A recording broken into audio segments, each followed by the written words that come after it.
muslim yang baik adalah yang orang lain aman dari gangguan lisan dan tangannya. Yang kedua apa? Mana suaranya? Nah, kalau suaranya pelan menyenangkan atau tidak? Amalan yang sangat disukai Allah adalah memasukkan kebahagiaan ke hati orang lain. Jadi hati-hati kalau kita termasuk orang yang kikir menyenangkan orang lain, kita kikir untuk berbuat baik bagi diri sendiri. Mengapa? Karena setiap kali kita membahagiakan orang, Allah suka. Dan sukanya Allah itulah rezeki kita. Kalau orang suka ke kita, kecil. Tapi kalau Allah menyukai kita, itulah yang paling penting. Dan kuncinya adalah senang membahagiakan orang lain. Dan yang ketiga apa? Saya bermanfaat bagimu. Kenapa kita belajar? Supaya banyak ilmunya. Supaya apa banyak ilmu? Supaya makin yakin ke Allah dan makin manfaat bagi makhluk Allah. Kepada Allah mengabdi, kepada Allah menghamba, kepada umat berkhidmat. Dah gitu aja hidup, tidak usah ribet. Ini karena ada tamu banyak, ibu-ibu saya izinkan mengulang sedikit ya, mudah-mudahan manfaat. Setiap orang ingin bahagia. Islam tidak Islam, tua muda, laki perempuan ingin bahagia. Tapi tidak semua orang tahu rahasia bahagia. Ibu-ibu dari Purbalingga ingin bahagia? Purbalingga. Apa bedanya dengan Purbalingga? Oh ya, bedanya Purbalingga itu huruf A, Purbalingga huruf O. Satu di Jawa Tengah, satu di... Tapi menurut saya sama orang Purbalingga dengan Purbalingga. Sama atau tidak? Sama-sama orang Indonesia, sama-sama ciptaan, sama-sama banyak dosa. Baik adik-adik santri, dan AA akan terus mengingatkan ini. Kunci bahagia itu hanya dua dalam hidup ini. Apa Bu? Ayo, ibu kelihatannya udah lama di duniaan. Apa kunci bahagia? Ayo, pasti udah tahu, hanya rendah hati ya. Begitulah cara menghibur diri. Kunci bahagia apa santri? Iman dan amal soleh. Ingat baik-baik. Kalau kurang bahagia artinya apa? Kurang iman dan kurang amal soleh. Jadi kalau ingin bahagia langsung bukan ingat harta, bukan ingat gelar, bukan ingat bisnis, bukan ingat pasangan hidup yang cakep, bukan ingat popularitas. Kalau ingin bahagia langsung ingat iman, amal soleh. Harus makin kuat iman, makin tenang. Jadi kalau kita selalu tiga hal, cemas dengan yang belum terjadi, ini ciri indikator iman. Adik-adik tolong dicatat ya. Orang yang imannya kurang, dia ada iman tapi kurang. Nah kalau kurang iman cirinya selalu cemas dengan yang belum terjadi untuk duniawi ini. Kalau cemas untuk akhirat itu baik. Tapi kalau cemas tentang duniawi, tentang pekerjaan, tentang jodoh, tentang kesehatan, pokoknya udah dunia cemas, udah cirinya tuh kurang iman. Yang kedua, kecewa, sedih, menyesal dengan yang lalu. Ke depan cemas, ya lalu menekan di sini. Sering sakit hati, dendam, marah oleh yang sudah terjadi. Ke depan cemas, yang lalu membelenggu, dan yang sekarang capek. Jadi yang di jalan itu capek. Kenapa? Karena enggak ikhlas. Menjalaninya itu ingin dinilai orang, ingin dipuji, ingin dihargai, ingin dihormati. Jadi semua kesibukannya itu hanya berharap penilaian makhluk. Itulah yang membuat tidak bahagia. Ke depan cemas, ke belakang kecewa, sedih, menyesal, sakit hati. Yang sekarang capek. Kenapa capek? Capek itu karena berharap dari makhluk. Makanya orang-orang yang sangat senang sekali dipuji itu susah bahagia. Yang ingin kelihatan cantik, cakep, ingin kelihatan kaya, ingin kelihatan keren, ingin kelihatan hebat. Pokoknya yang sibuk aja ingin kelihatan oleh manusia dan tidak peduli dengan penilaian Allah, capek. Pasti capek. Capek itu karena tidak ikhlas. Nah, jadi kalau orang yang kuat iman bagaimana? Ingat ke depan. Surat apa? At-Taubah ayat 51. Qul la yusibana illa ma kataballahu lana huwa maulana wa 'alallahi falyatawakkalul mu'minun. Katakanlah, sekali-kali tidak akan menimpa kepada kami kecuali apa yang ditetapkan Allah untuk kami. Dialah Allah maula kami, pelindung kami, dan kepadanya lah orang-orang yang beriman, bertawakal. Jadi kalau ingat masa depan, yakin ada Allah yang menguasai masa depan kita. Jadi bagaimana menghadapi masa depan? Sekarang kuncinya. Niatnya selalu baik, ikhtiarnya maksimal, doanya optimal, dan pasrahkan ke Allah dengan tawakal. Berprasangka baik kepada Allah. Ana 'inda dzanni abdi bi. Aku sesuai dengan prasangka hambaku. Berprasangka baik. Ini mahasiswa. Ada mahasiswa ya? Oh bukan. Ya sudahlah, terserah ada aja. Kita tidak usah bertengkar ya. Bagaimana? Gimana katanya nanti masa depan guru, dokter, pengacara sudah digantikan oleh AI, artificial intelligence. Tenang saja, yang menguasai takdir adalah Allah. Sekarang saja jadi orang baik, belajar sungguh-sungguh, ikhtiar maksimal, doanya yang maksimal. Besok lusa belum tentu hidup. Kalaupun hidup, Allah yang ngurus. Gak usah stres. Katanya harga tanah makin naik, harga rumah makin naik. Gak apa-apa. Yang penting apa? Bisa beli? Salah. Yang penting bisa berteduh. Gak harus punya rumah. Gak harus. Jangan tertekan belum punya rumah. Dan jangan malu. Ya. Tidak usah malu jadi kontraktor, tidak usah. Dan sebagai orang tua jangan mengukur kesuksesan anak. Ini anak sukses nih udah punya rumah. Ya, tidak menjadi tanda kesuksesan. Rumah sesuka Allah. Penjahat juga banyak yang dikasih rumah besar-besar, betul? Oh, tenang Bu ya. Jangan emosi. Iya katanya.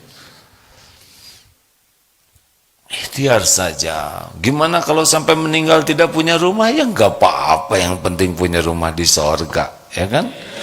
Emang rumah di dunia pasti dinikmati? Oh enggak juga. Yang menikmati rumah itu tergantung apa?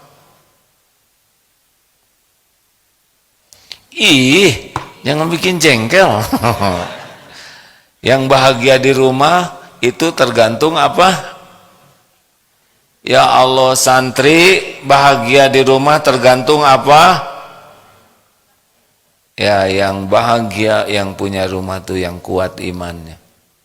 Dan yang menjadikan aktivitas di rumah itu jadi amal soleh. Duh gimana ya, apakah nanti saya punya jodoh? Ya tidak tahu ya. Sekarang SMP kelas 1 udah mikirin jodoh, kelamaan. Terlalu dini. Gimana caranya? Udah jadi santri yang baik saja. Sekarang takdirnya jadi apa? Jadi santri, ya udah. Jadi santri yang disukai Allah. Udah, begitu aja sederhana. Kalau di rumah saya sebagai anak, jadi anak yang disukai Allah.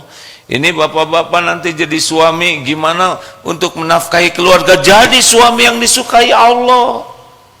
Allah yang menggenggam semua rizki, Allah yang menggenggam semua takdir, dan Allah yang kuasa mengubah apapun yang Dia kehendaki.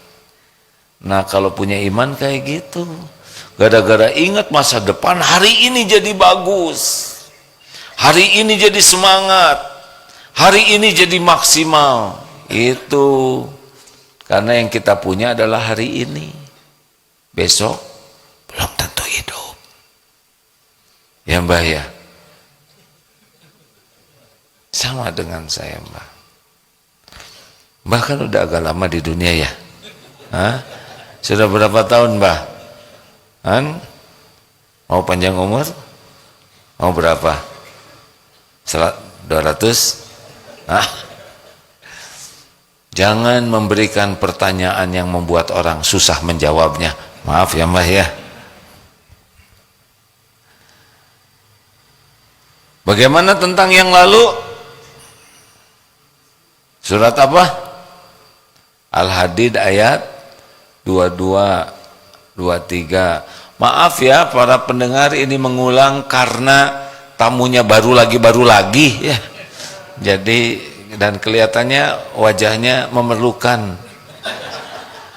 memerlukan ketenangan, betul? Hingga Mas Oo katanya. Makanya kami kesini. Yang lalu Al-Hadid ayat 22, 23. Ini diantaranya ya. Bagaimana? A'udzubillahi minasyaitonirrajim. Ma asaba min musibatin fil ardi wala fi anfusikum illa fi kitabim min qabli an nabra'aha. Tidak ada satupun musibah yang menimpa di bumi ini maupun pada dirimu kecuali sudah tertulis di lauh mahfud sebelum kami mewujudkannya. Inna dzalika 'alallahi yasir. Sesungguhnya yang demikian itu mudah bagi Allah. Jadi tidak ada yang tidak tertulis. Emang begitu, kita harus melalui itu. Kena sakit ini emang itu, kita ditipu, kena kejadian ini, ketabrak sepatu roda misalkan ya. Apa aja, nggak ada.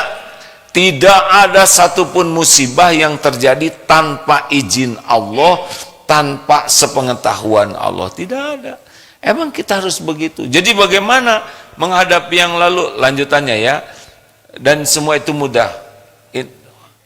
Likaila ta'saw ala ma fatakum wala tafrahu bima atakum wallahu la yuhibbu kulla mukhtalin fakhur. Agar kalian tidak terlalu berduka cita, tidak terlalu sedih dengan yang emang udah begitu takdirnya. Kalau udah terjadi ya. Dan jangan terlalu gembira dengan apa yang Allah berikan padamu. Yang harus itu bersyukur, bukan terlalu gembira. Oleh saya lulus, alhamdulillah saya lulus. Karena udah garisnya begitu. Ibu kalau punya anak jadi hafiz, jangan alhamdulillah berlebihan sehingga merasa ibulah yang membuat anak hafiz. Enggak, itu udah tertulis begitu. Jadinya tawadu, tidak ada ujub. Ini cara Allah mencegah agar kita tidak terlalu depresi, tidak kecewa dengan yang sudah terjadi, baik itu musibah maupun nikmat. Jadi wah ini Darut Tauhid, ya udah tertulis begini. Sebelum saya dan kawan-kawan lahir juga ada tulisannya Darut Tauhid ini. Apa yang mau disombongkan? Kami ini adalah orang-orang yang diuji jadi jalan terwujudnya apa yang sudah Allah tetapkan. Jadi Darut Tauhid ini baru enggak. Sudah tertulis di Lauh Mahfud akan ada pesantren ini, seperti ini. Siapa yang datang, siapa yang mesantren, itu ujian bagi kami-kami yang ditakdirkan ada dalam episode ini. Kalau merasa ini ide kami, dulu tidak ada siapa-siapa, sekarang kami berjuang, kamu udahlah, itu gagal. Ini ide cemerlang, kami kerja sangat keras. Kita nggak bisa mikir kalau nggak dikasih otak oleh Allah, benar? Kita nggak bisa kerja keras kalau nggak dikasih tenaga oleh Allah, nggak dikasih makan, nggak dikasih kemampuan, nggak bisa. Jadi kita harus tahu kalau terjadi sesuatu Allah. Makanya kalau udah ingat masa lalu, gimana kalau menyakitkan?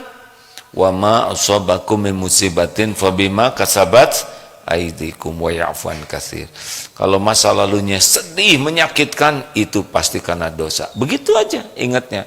Jadi kita yakin semua sudah tertulis dan kita diperintahkan ikhtiar. Kalau dapat nikmat ini pasti dari Allah. Kalau ada salah, kalau yang buruk itu pasti dari kita. Gitu keyakinan kita. Kalau semua udah tertulis, mau ngapain kita ikhtiar? Kita ikhtiar itu diperintahkan Allah. Kalau kita udah ikhtiar, dapat nikmat, kita yakini nikmat itu karunia Allah. Wa ma bikum min ni'matin faminallah. Kalau kita kena kepahitan, maka kita yakin kepahitan itu diundang oleh dosa dan kesalahan kita. Jadi tidak menyalahkan Allah, tidak ujub. Kalau sudah mendapat kebaikan apapun, bahwa kalau keburukan kepada dosa kita jadi tobat. Jadi baik semuanya. Keren kan? Jadi jangan karena semuanya udah tertulis di sisi Allah, mau ngapain ikhtiar?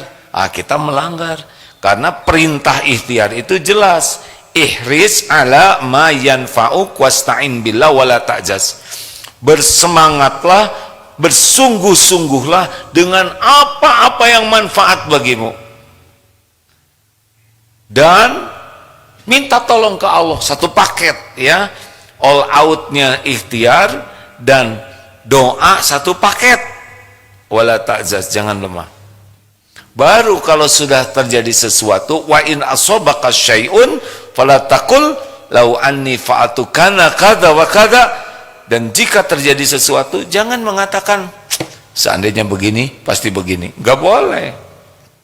Walakin qul qaddarullah wa ma syaa fa'al. Ini sudah takdir yang harus dijalani. Fa innallahu taftahu amala syaitan. Karena perkataan seandainya membuka pintu tipu daya setan. Jadi kalau sudah terjadi, ridho sambil ikhtiar lagi.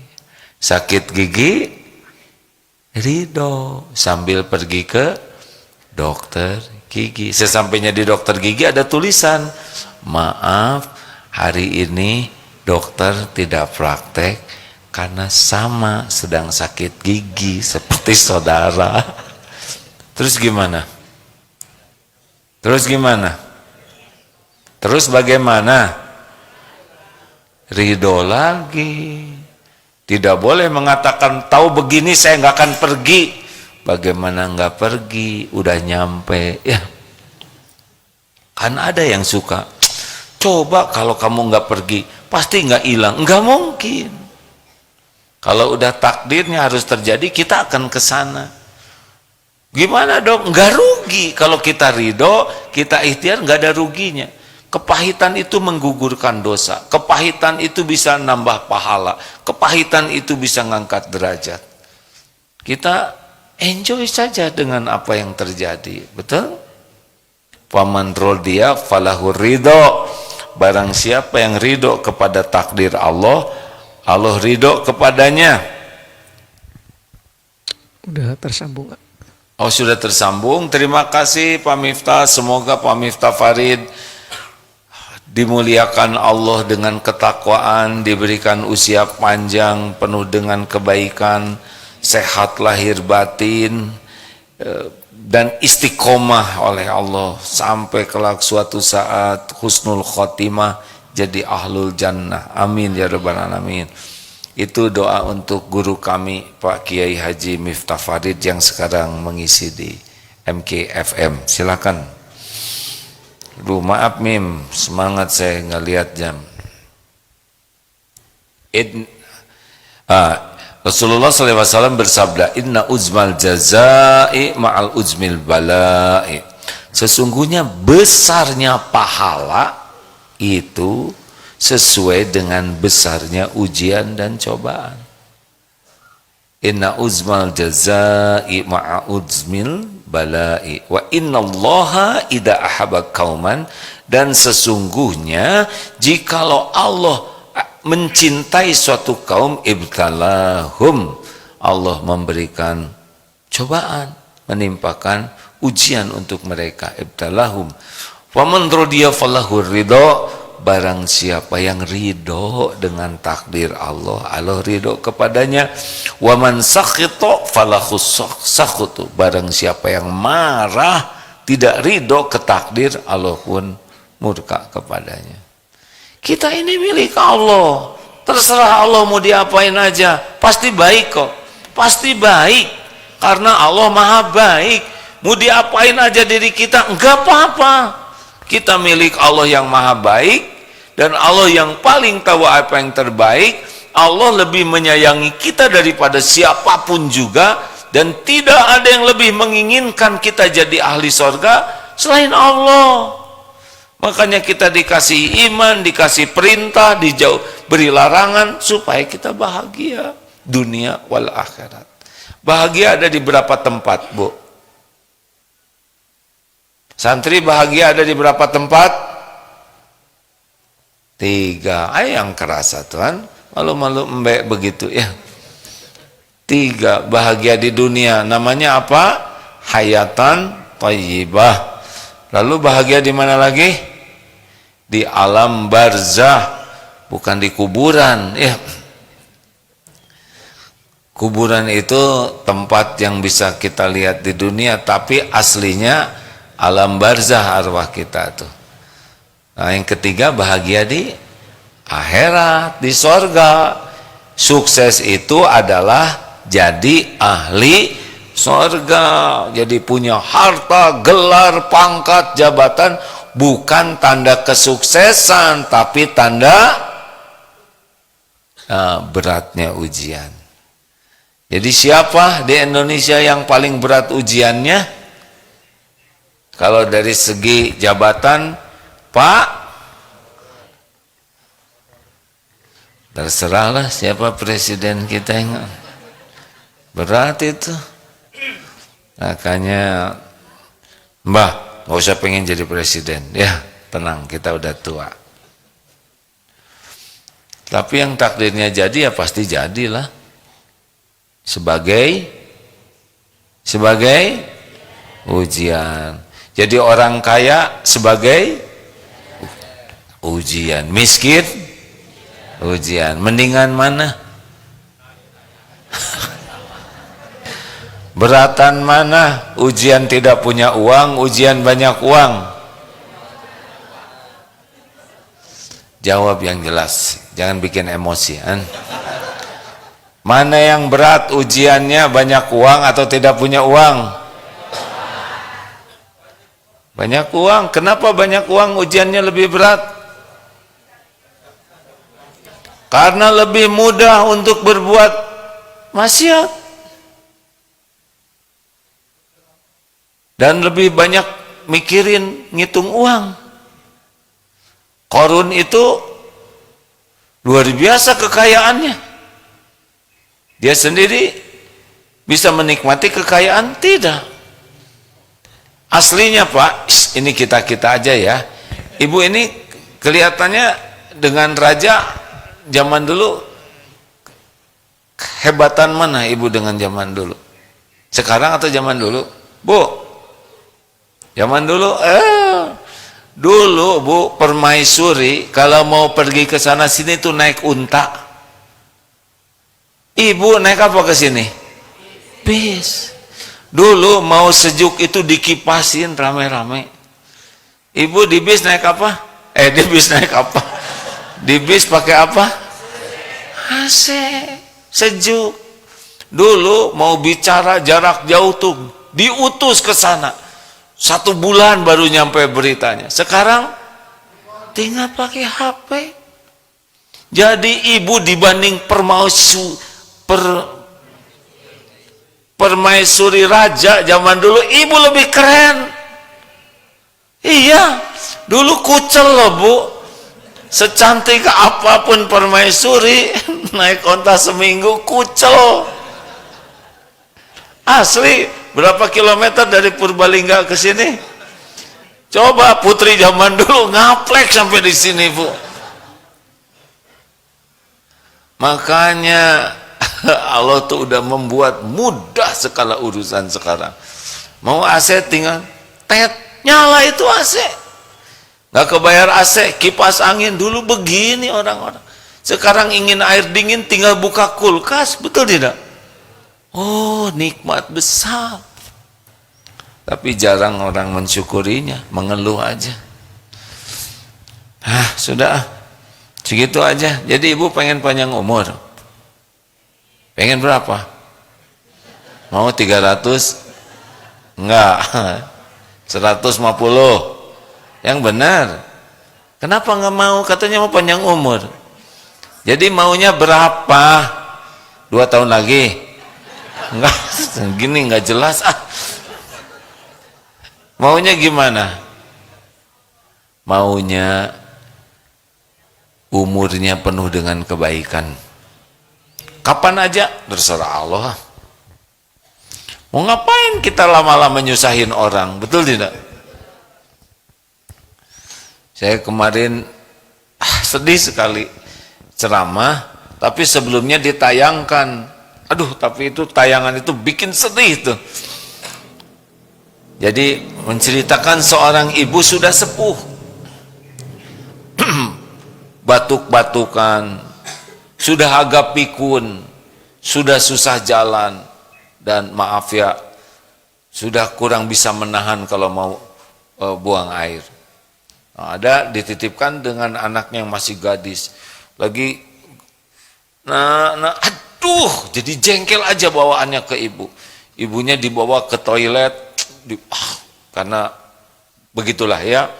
Kelihatannya nggak ridho, telepon kakaknya, sekarang giliran kakak yang ini, yang jagain, tunggu dulu saya. Wah, dibawa aja oleh anaknya ini ke kakaknya. Kakaknya udah berumah tangga, ini anak gadis ini belum berumah tangga. Bawa tuh ibunya di mobil, telepon lagi ke kakak yang lain, saya nggak mau ngurus, pokoknya bawa ke tempat yatim. Bukan yatim, panti jompo. Ribut aja mereka, lagi ribut, ibunya tuh lihat aja, tidak ada yang mau ngurus. Lalu ibunya keluar aja dari mobil, pergi aja. Jalan, ini lagi ribut-ribut, dicarilah ibunya, gak ketemu. Sampai dipakai pengumuman di mana-mana. Rupanya ibunya ini nyebrang karena udah pikun, datanglah truk. Nah, direm Pak, bukan ketabrak Pak, direm. Saya juga nyangkanya ketabrak. Jadi direm, terus si sopir truk, sopir truknya ini baik, sehingga dia naikkan ke truknya. Masalahnya ibunya pikun, yang mau dikemanain ini si ibu ya. Akhirnya anak-anak mencari, sedih. Wah, nangislah mereka tuh, menyesal, kebayang ibunya waktu ngurus dia lagi kecil.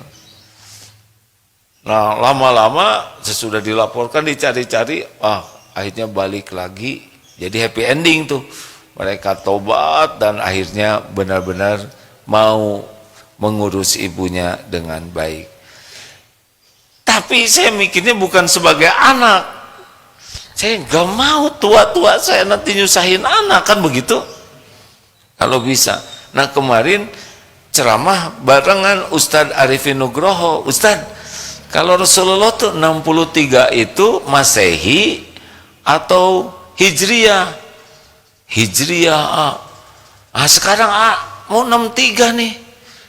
Ternyata Rasulullah itu 2 tahun lebih muda dari saya meninggalnya. Aduh, sedih banget. Tapi masih muda. Jadi AA ini lebih tua daripada Rasulullah wafat. Segitu. Jadi gimana ini kita ngobrolin apa sekarang? Jadi gimana, apa menikmati? Enggak juga, yang masalahnya kita belum cukup bekal. Jadi sekarang gimana ya? Udah, sekarang fokus tiap waktu lakukan yang terbaik sebagai amal soleh. Dah, caranya gimana supaya tiap waktu kuat iman dan amal soleh? Caranya sederhana, tiap hari tambah ilmu agama, baik ilmu akidah, ilmu Quran, pokoknya ilmu paham kebenaran, dan tiap hari berusaha amalkan itu ilmu. Ya udah gitu aja.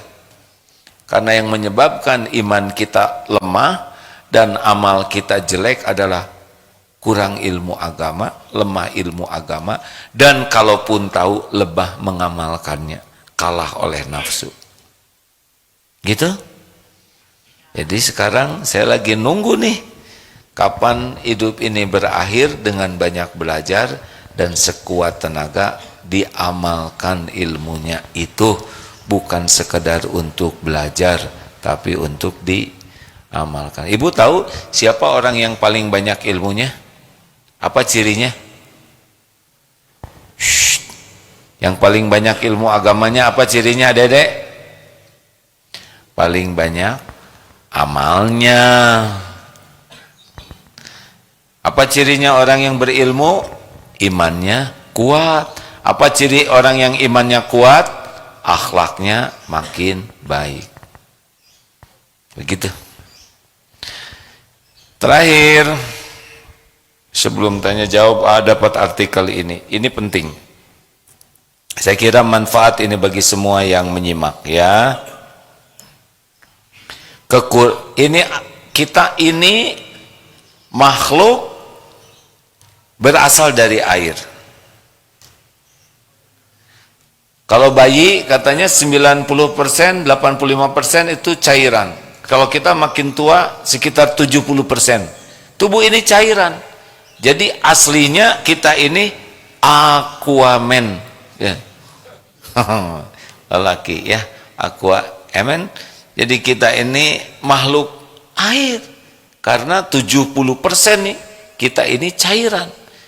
Ini serius nih. Ya, otak itu cairan, darah itu cairan, sel-sel tubuh kita. Jadi kalau kurang air, makanya sifat kita itu harusnya menyerupai air. Air itu bisa memadamkan api membara.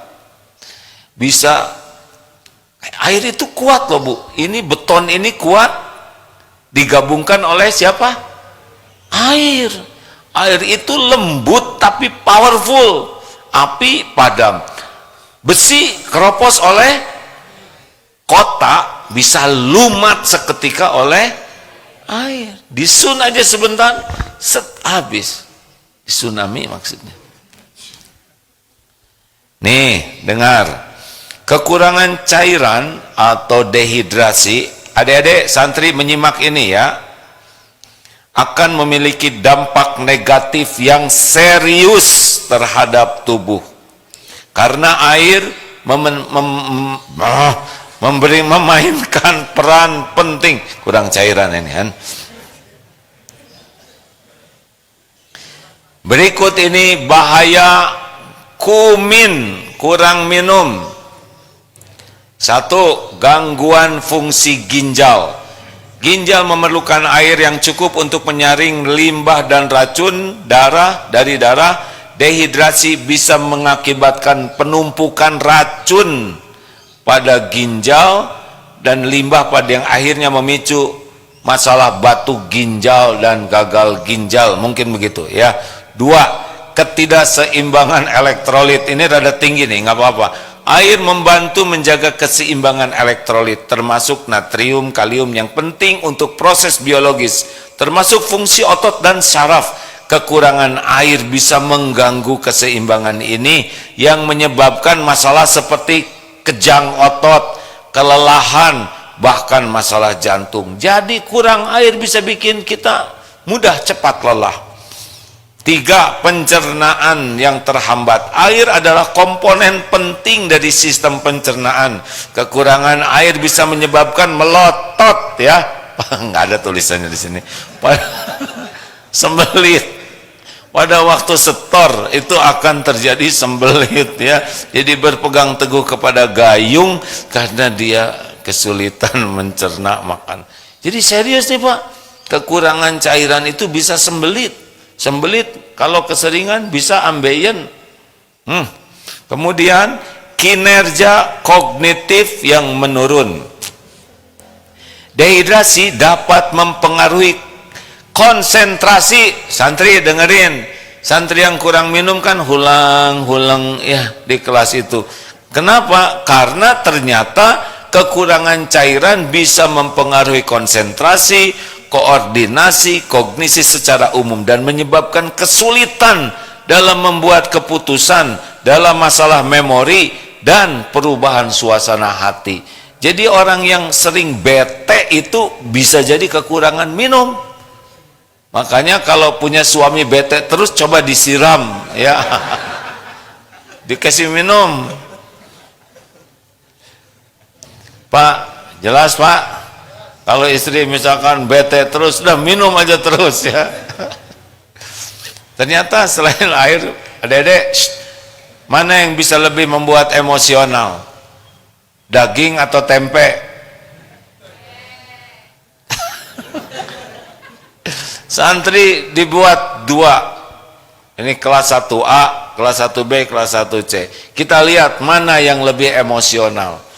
Kelas 1A kasih tempe, 1B sate, 1C dikasih gepuk. Besoknya 1A tempe, 1B gado-gado dan sate marangi, 1C steak. Besoknya 1A tempe. Kira-kira yang mudah emosi yang mana? Ngerti nggak? Ini tinggi sekali ini masalahnya, enggak? Jadi masalahnya bukan karena tempenya, tapi karena ketidakadilan sosial. Lanjut. 5. Kekurangan cairan menyebabkan kelelahan dan energi rendah. Air penting untuk produksi energi. Tanpa hidrasi yang cukup, tubuh akan merasa 3L, lelah, lesu, lemah. 4 deng, letoy, ya. Yang keenam, masalah pada kulit dan penampilan. Dehidrasi dapat membuat kulit menjadi kering, kusem, lebih rentan terhadap kerutan. Dehidrasi penting untuk menjaga kulit agar terlihat segar dan muda. Oh Pak, ya, kemana-mana bawa galon, ya. 7. Regulasi suhu yang terganggu. Air memainkan peran penting dalam mengatur suhu tubuh melalui keringat. Tanpa cairan yang cukup, tubuh kesulitan untuk menyesuaikan suhu yang dapat meningkatkan risiko kepanasan ataupun kelelahan panas. Penting untuk minum cukup air setiap hari untuk mencegah dehidrasi dan mendukung fungsi tubuh yang optimal. Jumlah air yang dibutuhkan bisa berbeda-beda tergantung faktor usia, aktivitas fisik, iklim, tempat tinggal, dan kondisi kesehatan.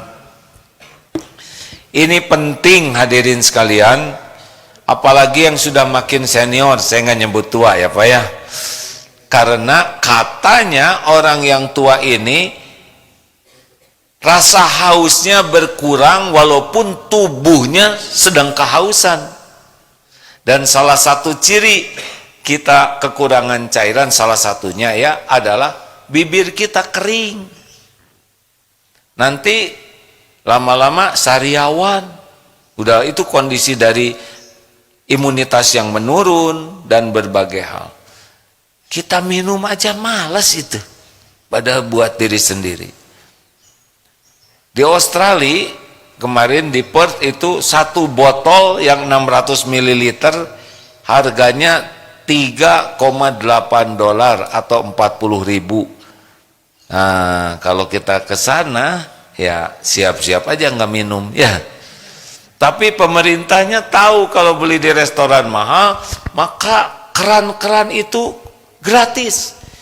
Jadi tempat cuci piring dan sebagainya airnya bisa diminum. Ayo yang teman-teman yang punya uang, ayo sedekahnya adalah sedekah air minum. Ini penting.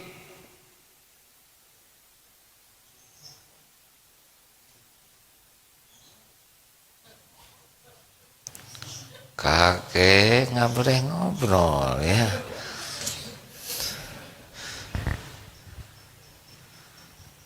Ini penting karena sedekah sumur air, sedekah pemfilteran air, sedekah kan sekarang ada tuh yang diproses dari air minum, dari air ledeng dengan ada suatu mesin, kemudian keluarnya jadi air minum. Setiap kali kita sedekah minum atau sedekah air, tiap diminum jadi pahala, dipakai wudhu pahala, dikasih pepohonan kita juga dapat pahala, untuk burung-burung binatang yang minum dapat pahala. Sehingga ada ulama yang mengatakan ini, sebagian ulama mengatakan topnya itu sedekah sumber air itu, karena ini sumber kehidupan. Bahkan kalau ada orang yang sakitnya sulit sekali tersembuhkan, cobalah sumur bor, bikin sumur bor sehingga keluar air, manfaatkan untuk masjid, manfaatkan untuk lingkungan, insya Allah dengan izin Allah disembuhkan. Ini ada kejadian nyata ini ya, nyata, saya tidak menyebut namanya. Ada sebuah keluarga anaknya sakit, ternyata sakitnya ini sangat langka, kalau tidak salah hanya ada 5 kasus di dunia ini. Ini anaknya sangat disayangi, betul-betul dalam keadaan berat lah ya, dianjurkan ayo sedekah sumur air minum. Akhirnya mencari masjid yang perlu sumur bor, pesantren atau lalu dibangunkan di beberapa tempat. Qadarullah anak ini disembuhkan oleh Allah. Ayo mendapatkan beberapa kisah para ulama. Ada yang ulama ya orang ininya seperti sakit kulit lama tidak sembuh-sembuh. Kemudian dianjurkan oleh gurunya, sedekahlah mata air, maksudnya sumber air, dan sembuh. Mikir yang ayo, kalau kita nggak bisa dapat sumber air, udah siapkanlah di masjid air minum oleh kita ya. Setiap orang itu ngaji, sholat, bisa mikir, bisa beramal, itu amal jariah yang luar biasa. Demikian sahabat-sahabatku yang baik, terima kasih.